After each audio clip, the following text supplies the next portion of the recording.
শাওন ভাই, কি করতেছেন? আর একটা বই পাইলাম। বইয়ের নাম হচ্ছে নিউজিল্যান্ডের সফর। নিউজিল্যান্ড সফর? হ্যাঁ, নিউজিল্যান্ড সফর লিখছে মোহাম্মদ আদম আলী। কোথেকে পাইলেন? কোন একটা আন্টি দিছিল আমাকে, পরে অনেকদিন বাসার কোন চিপাই লুকাইছিল, আজকে পাইলাম বইটা। নাড়াচাড়া করতে করতে মনে হচ্ছে যে আসলে নিউজিল্যান্ডে কেন আসলাম আমরা। এই কেন জিনিসটা আসলাম? এই জিনিসটা কপালে ছিল।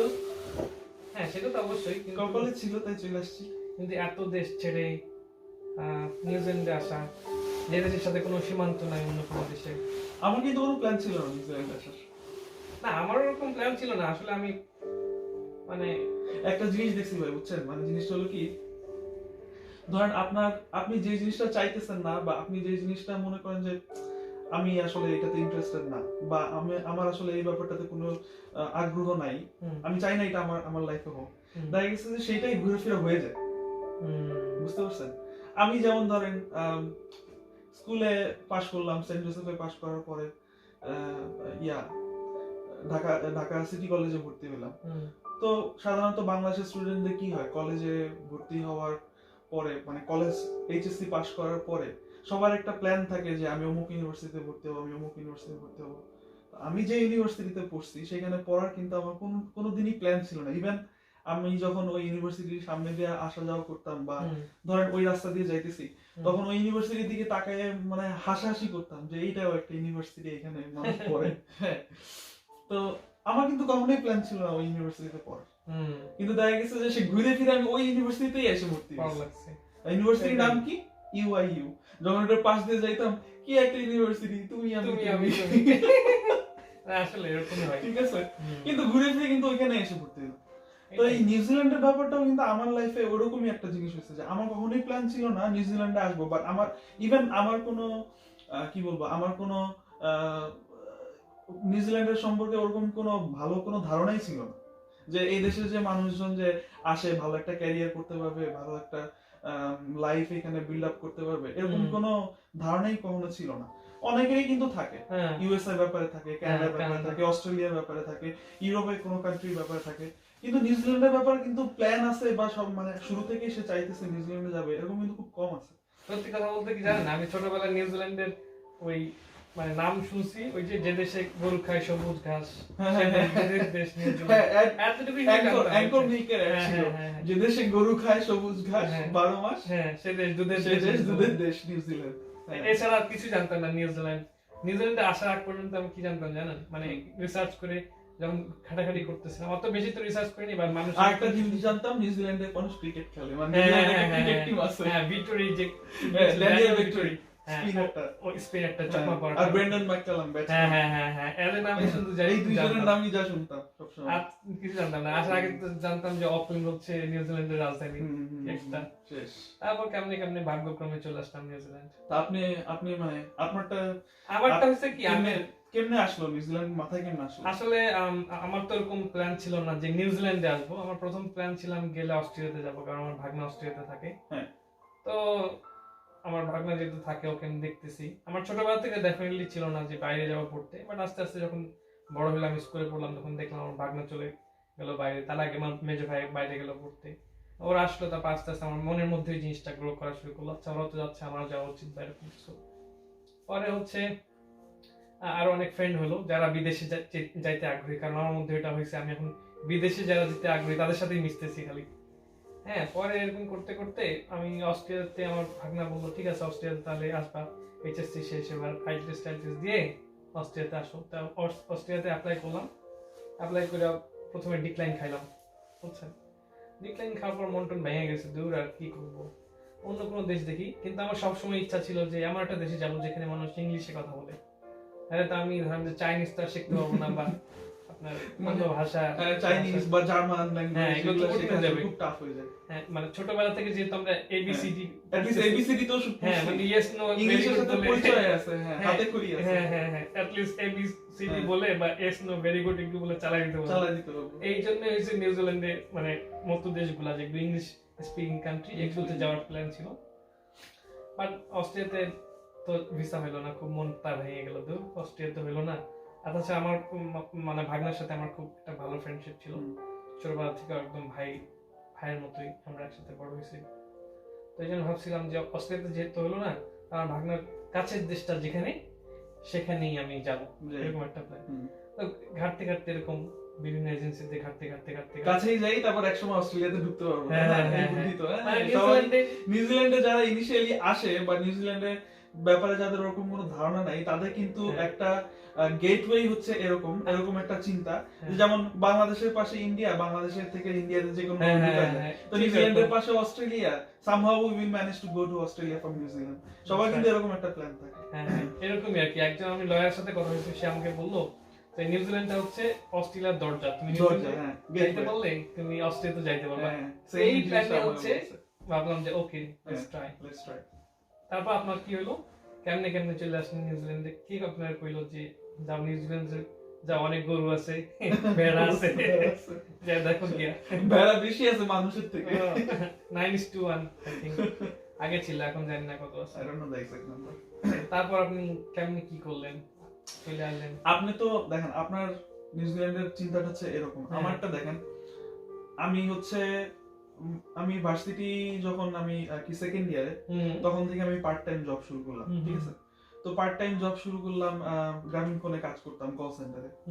তো ওইখান থেকে তখন যারা ওই টাইমটাতে যারা শুরু করছিল, ওদের স্যালারি বেশ ভালোই ছিল, ঠিক আছে? অ্যাজ আ স্টুডেন্ট একটা ছেলে পার্ট টাইম কাজ করে, দিনে 6 ঘন্টা ওইখানে শিফট করলে end of the month he can earn up to 20,000 or something like that। ওর তো অনেক টাকা ছিল ওই সময়, হ্যাঁ অনেক টাকা ছিল এটা। তো আমি ওরকম ওই জব শুরু করলাম, আর আমার আসলে শুরু থেকেই চিন্তা ভাবনা যে আমি যেভাবে হোক দেশের বাইরে চলে যাবো, ঠিক আছে?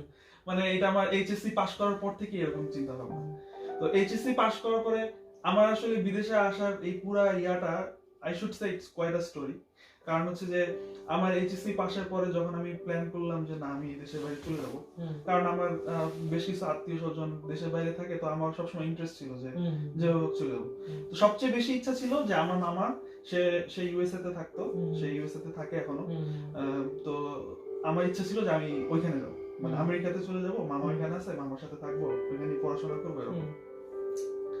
তো ফার্স্টে তো এই জন্য হচ্ছে যে আপনাকে আইএলটিএস করতে হবে, মানে তখন থেকে শুরু যে বিদেশে যাইতে হলে আইএলটিএস করতে হবে, অর যদি তুমি আমেরিকা টার্গেট করো you should do TOEFL, TOEFL SAT এসব। তো তারপর দেখলাম কি টোফেল স্যাট বা জিম্যাট এগুলো করতে গিয়ে দেখলাম যে এগুলো কোয়াইট টাফ। তো ইজিয়েস্ট ওয়ে কি, তখন অনেক ঘাটাতে বার করলাম যে না, if you have a good IELTS score then you can try as well. তখন আইএলটিএস স্কোরটা যখন ওইটা মাথায় আসলো, তখন এইচএসসি পরে শুরুতেই মানে আপনার আমি যে বাংলাদেশের বিভিন্ন কলেজ ইউনিভার্সিটিতে ভর্তি কোচিং না করে আমি আইএলটিএস করা শুরু করলাম, যে আমি থাকবো না। কোথায়? ব্রিটিশ কাউন্সিলে? না, আমি আইএলটিএস করছি আরো একটা অদ্ভুত জায়গায়, সাইফুরসে ইয়া ছিল, কি যেন ট্যাগলাইন ছিল, কাশি দিবেন, ইংরেজিতে কাশি দিবেন।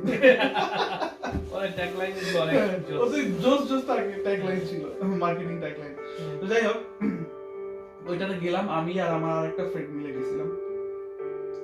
আমরা আইএলটিএস এর প্র্যাকটিস করলাম। আব্বু এদিক থেকে প্রিপারেশন নিতেছে যে ও বাইরে যাবে, তো টাকা পয়সার তো ব্যাপার স্যাপার থাকে। তো সবকিছু গোছাই নিয়ে আসছি, আইএলটিএস এর পরীক্ষা দিব, স্কোরটা হলে পরে আমি অ্যাপ্লাই করতে যাব।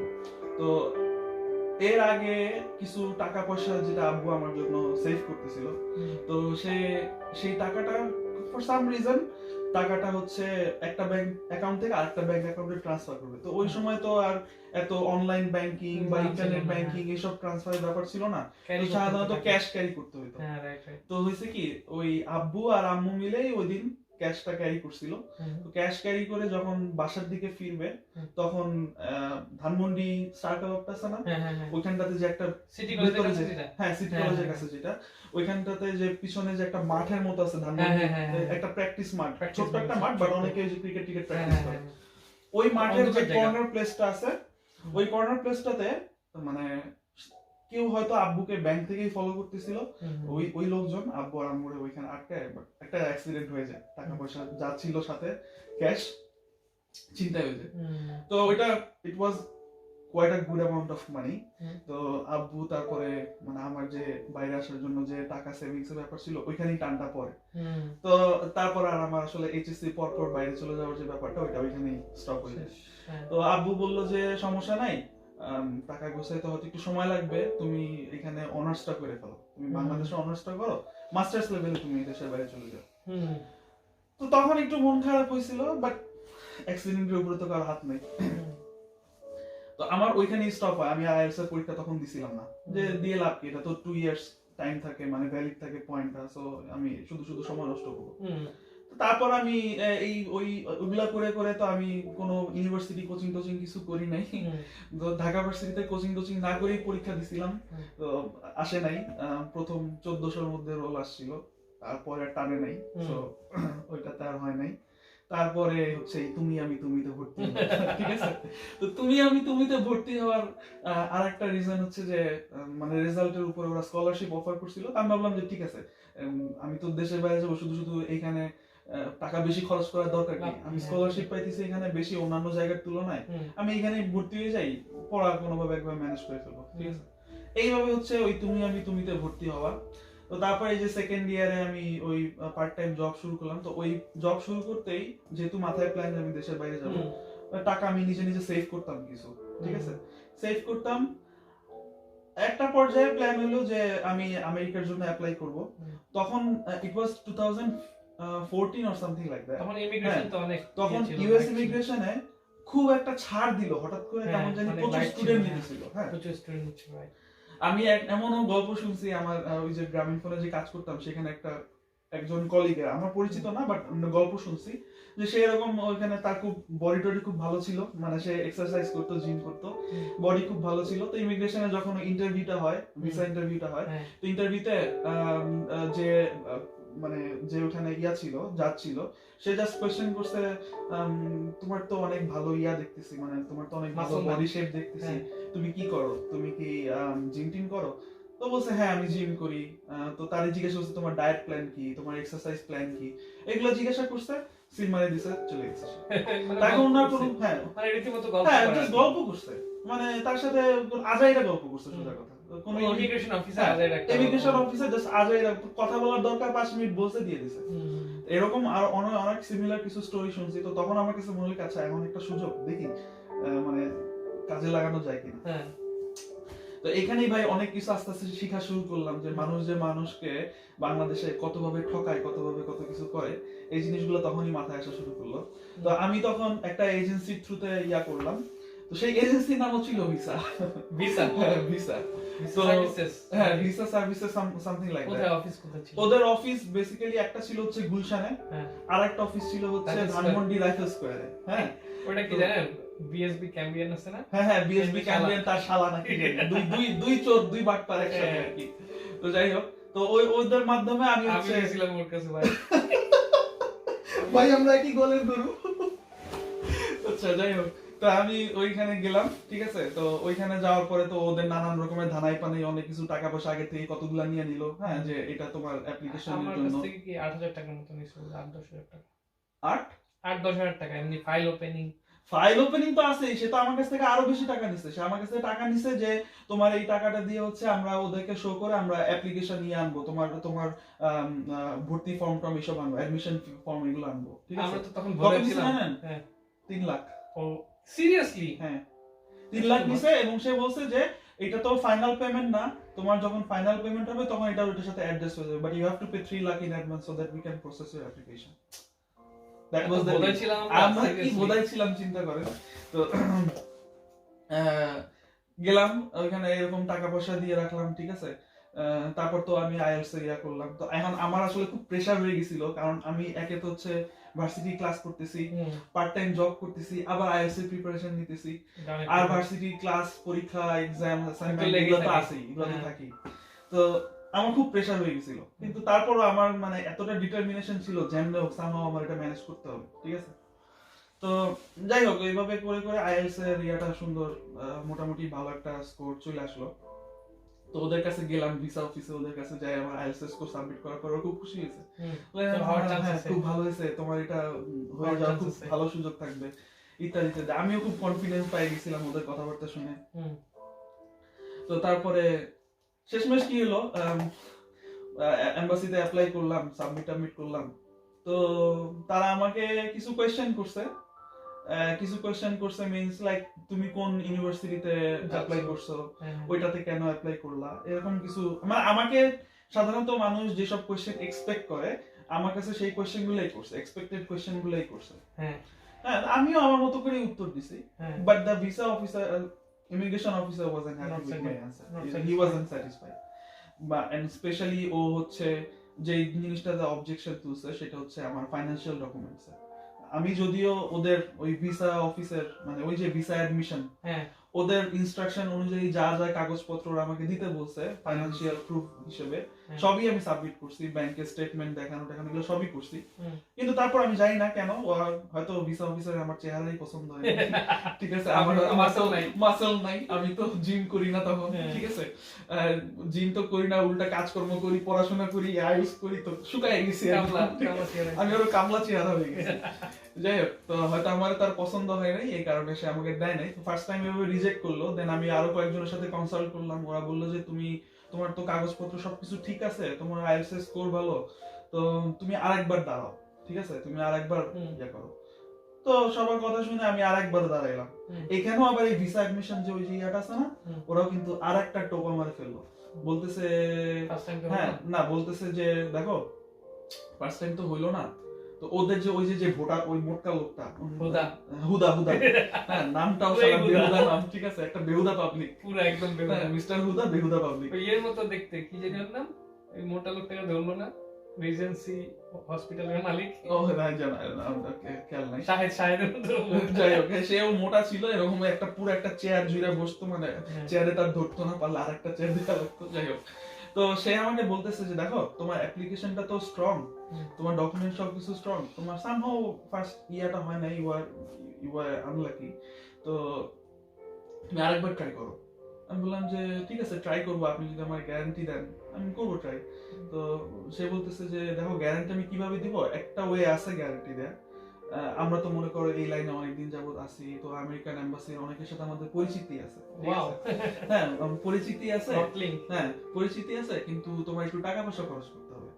আমি বললাম যে টাকা পয়সা কেন খরচ করতে হবে? বলে যে যারা ওই যে ইন্টারনাল লোকজন আছে ওদেরকে আমরা ধরবো, ওদেরকে আমরা বলবো তোমার ভিসা আমি গ্যারান্টি দিতেছি, কিন্তু আমাকে ইনিশিয়ালি তোমাকে আরো 1.5 লাখ টাকা দিতে হবে, এটা তোমার অন্য যে খরচগুলো আছে সেটা বাইরে, only because I'm trying to support you with the immigration officer, ঠিক আছে। তো তখন তার এত কিছু বুঝতাম না, আমি বলছি যে বাট ওর সমস্ত কার্যকলাপে আমার এইটুকু মনে হইতেছিল যে আমি একটা ফান্দে পড়ছি, ঠিক আছে। তো এজন্য আমি আল্লাহর অশেষ রহমত, আমি ওই সময় ওই ফান্দে পা দেই নাই। আমি তাকে বলছি যে দেখেন আপনি আমাকে গ্যারান্টি দিতেছেন আমি 1.5 লাখ টাকা দিলে আমার ভিসা হবে, আমি আপনাকে 1.5 লাখ না, আমি আপনাকে 2 লাখ টাকা দিব, ঠিক আছে, কিন্তু আমি দিব ভিসা হয়ে যাক তারপরে। এটা একটা ভালো ঠিক অফার আছে ছিল আপনার। হ্যাঁ, আমি বলছি যে আপনি আমার যেহেতু আপনি গ্যারান্টি দিতেছেন, আপনি এতটা শিওর, তার মানে আপনার ভালো একটা স্ট্রং ওইখানে একটা ইয়া আছে, তার সাথে আপনি ডিলটা করে নেন, আমি আপনাকে ভিসা হয়ে যাক আমি আপনাকে পুরো 2 লাখ টাকা দেবো, ঠিক আছে, আমি 1.5 লাখ না 2 লাখ টাকা দিব আপনাকে। তখন না সে ইনানো বিনানো শুরু করলো, বলেছে না না এটা তো হয় না, আসলে এইভাবে তো হয় না জিনিসটা, কারণ আমি যার সাথে কথা বলবো তাকে আমাকে ওইভাবে অ্যাডভান্স পে করতে হবে, ঠিক আছে, সে অ্যাডভান্স পেমেন্ট ছাড়া এরকম করবে না। আর তোমার মতো এরকম অনেকেই আমাকে আগেও বলছে, কিন্তু পরে আর দেয়নি, আবার পরে ওরা অনেক রকমের প্রবলেম করছে, এটা আমি এই রিস্ক আমি নিতে পারবো না। আমি বলছি যে আপনি যে আমাকে এরকম একটা ডিল অফার করতেছেন, আপনি যে পরে পোল্ট্রি নেবেন না তার কি গ্যারান্টি আছে, সেটাই আমি এভাবে করবো না, আপনি যদি আমাকে এমনিতে সাপোর্ট দিতে পারেন তো করেন, না দরকার নেই, ঠিক আছে।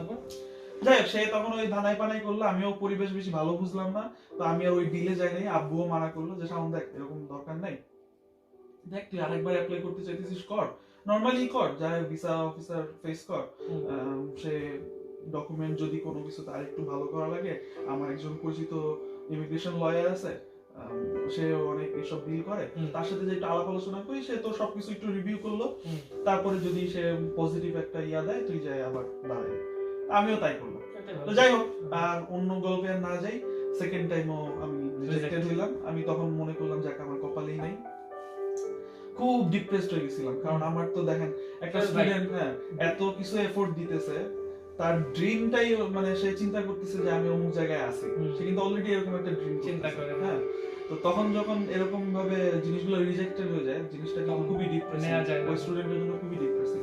আর তখন তো বাই দিস টাইম ফ্যামিলির আশেপাশে মানুষ দেখে, হ্যাঁ, হ্যাঁ, মানে জেনে যায়, হ্যাঁ, ওরা একটা মানে হ্যাঁ, ওরাও কাজ তখন করে। এমন Jokes করে একটা কি আপনাকে এমন একটা সিচুয়েশন ট্রিট করে যে ইটস ইওর ফল্ট, হ্যাঁ, ঠিক আছে, তোমার কোনো একটা রং ছিল, তুমি আসলে এটার জন্য যোগ্য না। হ্যাঁ, হ্যাঁ, এরকম একটা সিচুয়েশন ক্রিয়েট ফান করে যে এই তোমার না হ্যাঁ। বিদেশে যাওয়ার কথা, কই তুমি যাচ্ছ না কেন? হ্যাঁ, তো আমার কাছে সবকিছু মিলায় একটু খারাপ লাগছে, যদিও আমার ফ্যামিলি মেম্বারদের মধ্যে থেকে তো কেউই করে নাই, আত্মীয় স্বজনদের মধ্যে খুব কম আছে যারা এই ব্যাপারে কোয়েশ্চেন করছে, but most of the people supported. হ্যাঁ, তো যাই হোক, এই কারণে হয়তো আমি খারাপ কোনো দিকে যাইনি। বাট কিন্তু এরকম হয়, হ্যাঁ, বাট বুঝছেন? অনেক স্টুডেন্ট কিন্তু এরকম এরকম ডিপ্রেসড হয়ে যায় এবং অনেক অনেক suffer খারাপ করে। দিকে, অনেক চলে যায়। খারাপের শোনেন, দিকে বিদেশ এমন একটা জিনিস, চলে আপনার যায়। মাথায় বিদেশ এবং ড্রাগস এই দুইটা জিনিস, হ্যাঁ, এই মানে এটা হচ্ছে কয়েকটা জিনিসের মধ্যে এই দুইটা জিনিস যদি আপনার মাথায় ঢোকে, এটা বের করা খুব শোনেন, আমি বলি, ভাই। একটা পাগল হয়ে স্টুডেন্ট, যাবে। আমি এখানে একটা কথা বলি, একটা স্টুডেন্ট যখন এরকম বিদেশে যাওয়ার প্ল্যান করে, হুম, হুম, তখন বিদেশটা হচ্ছে তার স্বপ্ন দেখার নেশা, হুম, আর যখন এই বিদেশে যাওয়ার অবস্থাটা তার ভাঙে যায়, হুম। তখন নেশা করাটা তার হচ্ছে নেশা, হ্যাঁ, মানে এই হ্যাঁ, কয়টা জিনিস তার মিলে স্বপ্ন ভঙ্গের একসাথে- নেশা কাটানোর নেশায় পড়ে যায় তখন ওইভাবে হুম, drugs পুরো এ। চেইনের মতো কাজ করে। হ্যাঁ, তো এইটা হচ্ছে অনেকের ক্ষেত্রে আল্লাহর অশেষ অশেষ রহমত, আমার মেহরবানি, ক্ষেত্রে হ্যাঁ। হয় নাই, হুম, কারণ আমি হয়তো ওই যে কাজে ব্যস্ত ছিলাম, আমি নিজের একটু Involved ইনভলভ, ছিলেন বিভিন্ন সবকিছুর মধ্যে ইনভলভ রাখতে পারছি। তো এইভাবে হচ্ছে আমার একটা একটু খারাপ সময় গেল। হুম, ধাক্কা খেলে। তো তারপর আমি আসলে ট্রাই করতেছিলাম, বিভিন্ন ভাবে ট্রাই করতেছিলাম, অনেক জায়গায় খোঁজ নিতেছিলাম, অনেক এজেন্সির থ্রুতে কিভাবে কি করা যায় না করা যায়। তো একদিন হঠাৎ একটা মানে আমি এরকম কাজে যাব, ওই দিন আমার ইভিনিং শিফট, আমার সন্ধ্যা 6টা থেকে কাজ শুরু, রাত 12টা পর্যন্ত। তো কাজে যাওয়ার আগে আগে বাসের মধ্যে আমি ওই যে বাংলাদেশ প্রতিদিন পেপার গুলো বিক্রি করে হ্যাঁ, না? হ্যাঁ, 2 টাকা তো বলে না? হ্যাঁ, 2 টাকা করে বাসে, বসুন্ধরা গ্রুপে। হ্যাঁ, তো ওই বাংলাদেশ প্রতিদিন একটা পেপার নিয়ে আমি বাসে পড়তে পড়তে মানে আর কি কাজে যাইতেছিলাম। হুম, হুম। তো ওইখানে একটা ছোট্ট করে একটা বিজ্ঞপ্তি দেখলাম যে Study নিউজিল্যান্ড, নিউজিল্যান্ড। হ্যাঁ, স্টাডি নিউজিল্যান্ড, ঠিক আছে, অল ফিজ আফটার ভিসা। ওয়াও। হ্যাঁ, তো আমি চিন্তা করলাম যে এরকম একটা জিনিস দিছে, আচ্ছা একটু কথা বলে দেখি। তো আর ওই অফিসটাও ছিল হচ্ছে আমার অফিসে যাওয়ার পথে, মানে আমার কাজে যাওয়ার পথে, ওটা ছিল হচ্ছে আপনার বনানীতে, না, হ্যাঁ, বনানী গোরস্থান আছে না, হুম, হুম, হুম। ওই বনানী গোরস্থানের ঠিক উল্টা পাশে ওদের অফিসটা। আল্লাহ আসলে খুবই মানে কি বলবো, আমি এই জন্য আল্লাহর কাছে অনেক থ্যাঙ্কফুল। ও কেমনে কেমনে যেন খুব ভালো একটা মানুষের সাথে আমার সঙ্গে পরিচয় হয়েছিল, মানে আমার জন্য ভালো, আমি জানি না সে অন্য আর কারোর সাথে কিরকম, হুম, বাট আমার জন্য সে আসলে খুব ভালো ছিল। আমি তার কাছে সবসময় always will be thankful to him. হ্যাঁ, তো আমি এরকম ওই বাংলাদেশ প্রতিদিনের ওই একটা দেখে আমি পরের দিন সেখানে গেছি। হুম। তো পরের দিন সেখানে যাওয়ার পরে ওইখানে ওই ইয়াটার নাম ছিল এডুকেশন অ্যাক্ট, ঠিক আছে, এডুকেশন মিজান। অ্যাক্ট। মিজান, হ্যাঁ, না? হ্যাঁ, তো ওদের ওই অফিসটাতে গেলাম, তো প্রথমে বিল্ডিংটাতে ঢুকলাম, তা ভাই বিল্ডিং এ তাদের অফিসটা ছিল 3 তলায়। হুম। তো যে লিফটে উঠা ওই 3 তলায় যাইতে হইতো, লিফটটা জাস্ট হরিবল, মানে Oh my God. আপনি যখন লিফটটাতে উঠবেন, ঝাঁকি দিয়ে ওঠে নাকি? ধাম করে একটা ঝাঁকি দিবে, মনে হয় এই যে ছিঁড়ে পড়ে গেল Oh লিফট, my ঠিক God, আছে, আল্লাহ। আবার যেই ফ্লোরে যাবেন সেই ফ্লোরে যখন থামবে মনে হয় এই যে তার ছিঁড়ে পড়ে গেছে লিফট, এরকম একটা ঝাঁকি দেয়। খুবই ভয় পেয়েছিলাম প্রথম দিন যেদিন গেছি, ঠিক আছে। তো যাই হোক, গেলাম, ভিতরে ঢুকলাম, অফিসের পরিস্থিতি মানে পরিবেশ বেশ ভালোই ছিল। হুম, হুম। ঢুকলাম, তারপর সেই রিয়াজ ভাইয়ের সাথে আমার তখন পরিচয়। তো রিয়াজ ভাই বলতে পারেন যে অনেকটা আমার সেম এজ পারসন, হুম, হুম, সেও আর কি এরকম এইচএসসি পরে ইউকে তে চলে গেছিল হুম। পড়াশোনা করতে, হুম। বাট সে সামহাও ওইখানে থাকে নাই, Sorry, পড়াশোনা চলে কমপ্লিট আসছে। করে হুম। চলে আসছে, ইউকে থেকে চলে আসছে। হুম। তো তারপর আমি তার সাথে যাই কথাবার্তা বললাম, সে খুবই ফ্রেন্ডলি ছিল আমার সাথে, খুব এমন ভাবে কথা বলতেছে যে আমরা মানে বন্ধু দোস্ত টাইপের, এরকম ভাবে কথা, আমার খুব ভালো লাগলো ব্যাপারটা। তারপর আমি তার কাছে সবকিছু খুলে বললাম, ভাই দেখেন জিনিসটা হলো এরকম, আমি এরকম বাইরে যাওয়ার খুব প্ল্যান করতেছিলাম, আমি এইভাবে 2বার রিজেক্টেড হয়েছি, তো আমি আসলে মেন্টালি খুব ডিপ্রেস ব্যাপারটা নিয়ে, তো আমি এমন কিছু চাইতেছি যেটা আমার শিওর শট। হ্যাঁ, আর দেখেন আমার সবাই কিন্তু গেলি বলে তোমার কি ভালো আইএসএস স্কোর আছে কিনা জিজ্ঞাসা করে, হুম। অনেকে কিন্তু এটার জন্য আটকায় যায়। হুম। আমার এটা ভালো আছে, আমার পিছনের যে পড়াশোনা আল্লাহর রহমতে একাডেমিক ব্যাকগ্রাউন্ডের রেজাল্ট গুলো ভালো আছে, তো আমি কেন পারবো না যেতে? হুম। ঠিক আছে, আমার এই জিনিসটা খুব নিজের খুব তাড়া দেয় যে সবকিছু এত কষ্ট করে Ready ঠিক সবকিছু, রাখলাম, হ্যাঁ। হ্যাঁ ঠিক রাখলাম, তো এখন আমি কেন পারবো না? হুম। তো ওর কাছে এটা বলার পরে ওই রিয়াজ ভাই বললো, শাওন ভাই আমি আপনার পরিস্থিতি বুঝতে পারতেছি, আমি আপনাকে এতটুকু গ্যারান্টি দিতে পারি যে আমার তরফ থেকে যতটুকু চেষ্টা করা যায় আপনার জন্য আমি করব, হুম। আপনাকে কোনো টাকা পয়সা দিতে হবে না, আমাদের এখানে একটা ফাইল ওপেনিং ফি আছে, হ্যাঁ ওইটা আপনার দেওয়া লাগবে না। সে আমার এই কথা বলছে, তো ওইটা যখন বলছেন আমি একটা ভরসা পেয়েছি, যে সব জায়গায় গেলেই বলে যে ফাইল ওপেনিং ফি, হুম। হ্যাঁ ফাইল ওপেন করতে হবে 10,000 টাকা, সব জায়গায় গেলি। না, সে আমায় বললো যে আপনার এটা দেওয়া লাগবে না, আপনার এটা নিয়ে আমি কনফিডেন্ট যে আপনার আমি ভিসা করাই দিতে পারবো, আপনি আমার ভিসা পরে টাকা দিবেন, আমার এর আগে একটা টাকাও দেওয়া লাগবে না। আমি তারে বলছি, শুরুতে যখন যাই বলছি যে ভাই দেখেন আমার এরকম এরকম একটা ব্যাপার হয়ে গেছে, তো বাসা থেকে না এমন একটা হাব ভাব করতেছে যে আমার আর বিদেশে পাঠাবে না, হ্যাঁ, তো আমি না এটা কোনোভাবেই চাইতেছি না, সামহাও আমার যাইতে হবে বাইরে, আমি বাসায় কিচ্ছু জানাইতে পারবো না যে আমি এরকম কিছু করতেছি। তো এর রাত পর্যন্ত যা কিছু হবে ভাই আপনি করে দিবেন, আমি কিন্তু কোনো টাকা পয়সা দিতে পারবো না। হ্যাঁ, তো রিয়াজ ভাই বললো সামনে আপনি টেনশন নেন না, আপনি খালি আপনার ওই যে আমরা যে এখান থেকে, কারণ বাংলাদেশে তো নিউজিল্যান্ডের এম্বাসি নাই, তো ইন্ডিয়াতে পাঠাইতে হবে, তো ওই যে ইয়াটা ফিটা আছে এই ফি গুলো আপনি দিয়েন, হ্যাঁ, এগুলা ভিসা ফি, হ্যাঁ, তারপর হচ্ছে অ্যাপ্লিকেশন ফিটা প্লাস হচ্ছে যে এখান থেকে কুরিয়ার পোস্টের যে ফিটা এটা আপনি দিয়েন, আর অন্য কিছু দিতে হবে না। আমি বললাম আচ্ছা ঠিক আছে সমস্যা নেই। তো গেলাম, তারপরে গেলাম, সে আমার সবকিছু ডকুমেন্টস সবকিছু নিল, আমাকে কয়েকটা কলেজের লিস্ট দিল যে কোন কোন কলেজ কি কি সাবজেক্ট বা কি কি ইয়াটা লেভেল অফ এডুকেশন, নিউজিল্যান্ডের সিস্টেমটা তো একটু ডিফারেন্ট, হ্যাঁ, তো ওইগুলা সবকিছু আমাকে দিল, বললো যে আপনি চয়েস করেন আপনি কোনটা কি করবেন। তো তখন ফার্স্টে আমাকে অকল্যান্ডে কুইন্স কলেজের ইয়াটা দিছিল, ঠিক আছে, কুইন্স কলেজ। তা আমার না ওই কুইন্স কলেজের যে ব্রোশারটা দিছিল, ওই ব্রোশারে ওদের যে সেটআপ দেখে তো আমার পছন্দ হয়। আমি তো বললাম যে ভাই পড়াশোনা করতে যাবো দেশের বাইরে, একটু ভালো জায়গায় যদি না যাই, এটা কি এখানে কি যাবো, এটা একটা বিল্ডিং এর মধ্যে ক্লাস হবে, ঠিক আছে। তো বলতেছে আচ্ছা শান ভাই আপনি কি চাইতেছেন, আপনি কি কম খরচে যেতে চাইতেছেন নাকি আপনি চাইতেছেন যে কোয়ালিটি এডুকেশনে যাবেন, আপনার একটা ভালো ফিউচার দাঁড়াবে। আমি বললাম ভাই টাকা পয়সা তো খরচ ওইটা তো হবে, এটা তো হবে, হয়তো আমি যদি সেকেন্ড অপশনটা নিই যে একটা কোয়ালিটি এডুকেশনে যাব, সেক্ষেত্রে হয়তো আমার কিছু টাকা বেশি যাবে, কিন্তু আমার ফিউচারটা তো একটা ভালো সাইড থাকবে বা একটা সিকিউরিটি থাকবে, আপনি ওইটাতেই দেন, ওইটাতেই করেন। তো বলতেছে শাম ভাই তাহলে আমি আপনার এমন একটা ব্যবস্থা করে দিই যেটাতে আপনার ভিসাটা গ্যারান্টিড হবে, কারণ হচ্ছে এই ওই ওয়েতে আগাইলে ওরা হচ্ছে কলেজ থেকে একটা ক্লিয়ারেন্স দেয় ইমিগ্রেশনে যে ওর sponsorship and everything, every other papers, everything is fine. I mean you can straight away issue visa for him, এরকম একটা গ্যারান্টি পেপার দেয়। আমার ওরকম ওইটার স্পেসিফিক টার্মটা মনে নাই, ভিসা প্রসেস সামথিং সামথিং আমার আসলে ওই টার্মটা মনে নাই, হ্যাঁ। তো বলতেছে যে আমি আপনার জন্য ওই অ্যাপ্লিকেশনটা করব, সেই জন্য আপনাকে এই ইনস্টিটিউটটাতে যাইতে হবে, মানে কয়েকটা ইনস্টিটিউট লিস্ট দিছে এবং প্রত্যেকটা পলিটেকনিক গুলো কিন্তু better than those college, of course part of government, হ্যাঁ part of government, like they are half sponsored by government. তো সে আমাকে কয়েকটা লিস্ট দিল, তো যেহেতু অকল্যান্ড নাম শুনছি সব সময়, তো অকল্যান্ডে আমি আমার ওই যে ইনস্টিটিউটটা সিলেক্ট করলাম, পিতেরিয়া নিউজিল্যান্ড, যেটা ঠিক আছে, পিতেরিয়া পলিটেকনিক্যাল ইনস্টিটিউট, হ্যাঁ অনেকে ওটা বলে হুইটেরিয়া, আমিও ফার্স্টে হুইটেরিয়া বলতাম, পরে এখানে আসার পরে ওদের উচ্চারণ ভঙ্গিটা শোনার পরে শিখলাম যে না এটা হুইটেরিয়া না ফিকটেরিয়া, হ্যাঁ। তো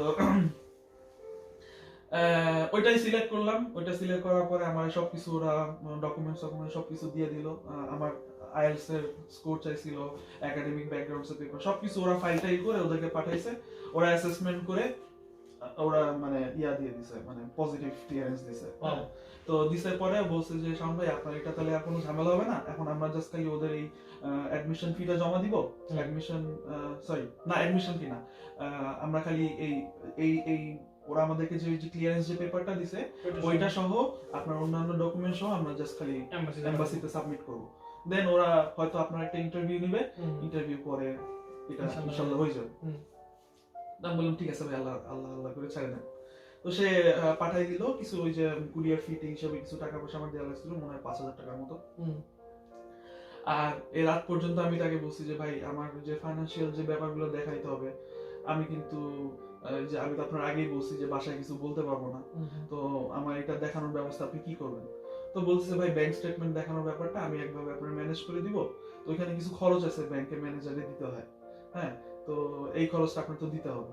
আমি বললাম কত টাকা, বলতেছে যে ব্যাংক ও 80,000 টাকা নেয়, ঠিক আছে, ও 80,000 টাকা নেয়, তো 80,000 টাকা নেয়, 80,000 টাকা দিতে হবে।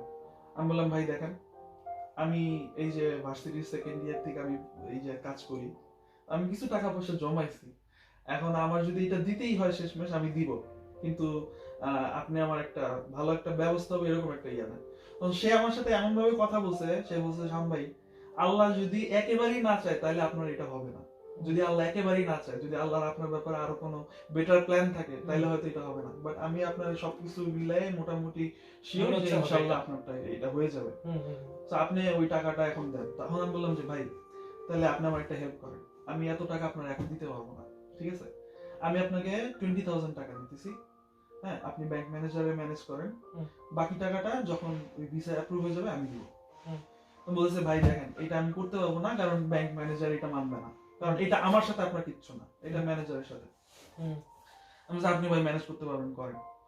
তখন সে অনেক করার পরে তখন ওই রিয়াজ ভাই আমার এটাও সে করলো, অ্যাকসেপ্ট করলো, বলছে আচ্ছা ঠিক আছে ভাই আমি আপনার জন্য প্রোফাইলটা ভালো ছিল তো আপনার মনে করছি। মানে সে বলতেছে যে আপনার আমার ভালো লাগছে, প্লাস আপনার প্রোফাইল সবকিছু মিলায় আমি অনেক পজিটিভ, আমি অনেক এক্সপেকটেশন আমার খুব পজিটিভ, হ্যাঁ, আমি জানি আপনার এটা হয়ে যাবে, আমি আপনার এই রিস্কটা নিব। তো সে আমার এই কথা বলার পর আমি বলছি আচ্ছা ঠিক আছে ভাই আপনার অনেক থ্যাঙ্কস। তো সে আমার কাছে 20,000 টাকা নিল ওই ব্যাংক স্পন্সর দেখানোর জন্য, আর অন্যান্য যে ডকুমেন্টস গুলো তো দিয়ে দিল, তো দিয়ে দিছে। আর হচ্ছে সাথে আমাকে কিছু ব্যাংক স্পন্সরের ওইটার জন্য কিছু টোপ্পা দিয়ে দিছিল, যে আপনি এই জিনিসগুলো মাথায় রাখবেন, যদি আপনার ইন্টারভিউ নেয় তখন যদি কোয়েশ্চেন করে এই ইয়াগুলো দিবেন। আর এখানে আরেকটু কথা, শুরুর দিকে একটু কথা বলে রাখি যে আমি কিসের জন্য যে কোশ্চেন করলেন না নিউজিল্যান্ডের ব্যাপারে, ভাই কেন আপনি এত ইন্টারেস্টেড, তো ওইখানে যাওয়ার পরে উনি আমার সবকিছু এমন ভাবে বুঝাইছে যে ভাই নিউজিল্যান্ডে রেসিডেন্সি হয়ে যাওয়াটা খুব একটা কঠিন কিছু না, ঠিক আছে, খুব তখন এটা বুঝাইছে খুব একটা কঠিন কিছু না, কিন্তু আসলে কঠিন ছিল না আসলে এখন আমরা বুঝতেছি আসলে কতটা কঠিন হয়ে গেছে।